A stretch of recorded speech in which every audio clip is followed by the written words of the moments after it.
The right to health is one of the fundamental human rights enshrined in the Universal Declaration of Human Rights, the International Covenant on Economic, Social and Cultural Rights, and the Charter of the World Health Organization. However, in modern conditions, the exercise of this right is complicated by compliance with unilateral coercive measures. Unilateral coercive measures. Unilateral coercive measures. Unilateral coercive measures. Unilateral coercive measures. The economy is suffering because of the sanctions, and this affects people's health.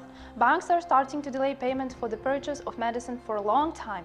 For example, in Syria and Venezuela, transaction delays are now up to 60 days instead of 3, and the cost of each transaction has increased 20-fold. As a result, up to 10% of the budget is lost even at the procurement stage, which limits citizens' access to medical care. A study published in The Lancet Global Health analyzed 88 episodes of sanctions in 67 countries over 30 years and showed the impact of such measures on public health. Sanctions lead to a 17% reduction in humanitarian development assistance aimed at health care, which causes an increase in maternal mortality, in infant mortality, and in the mortality rate of children under 5.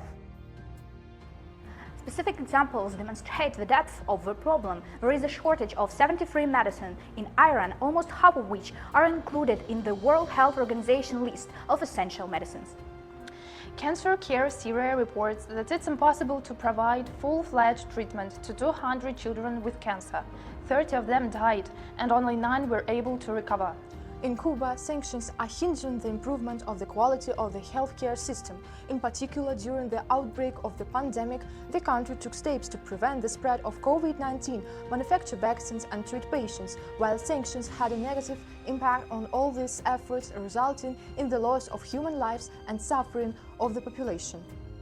In countries such as Belarus and Russia, sanctions pressure also creates indirect barriers, such as difficulties in making bank payments, supplying high-tech equipment and components, which slows down the development of medical science and the ability of innovative treatment methods for all citizens. Like the Minister of Health of the Republic of Belarus, we consider that sanctions primarily affect the economy and its deterioration restricts the right to health.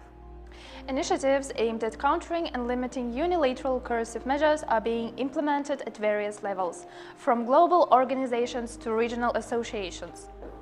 The United Nations General Assembly adopted a resolution on the establishment of the International Day Against Unilateral Coercive Measures, which calls on states to refrain from sanctions that do not comply with international law and the United Nations Charter.